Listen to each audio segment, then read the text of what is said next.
People often ask me, how do you get good results with decorative stitches? Because sometimes they do the decorative stitches and they all scrunch up. So if you look at this example here, it's not too bad, but you can see a little bit of scrunching up and you can see some tunneling going on with the zigzag stitch.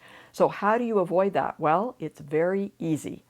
Stabilizer. All right, so there's different kinds of stabilizer. You can use a tearaway stabilizer. You can use water soluble so it washes away. Depends on the project you're using it on.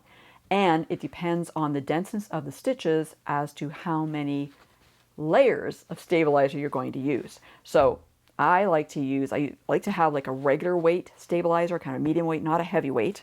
And I like to double it up or even triple it up depending on the density of the stitches. So for example, in this bat one here, I would probably put 3 layers underneath it.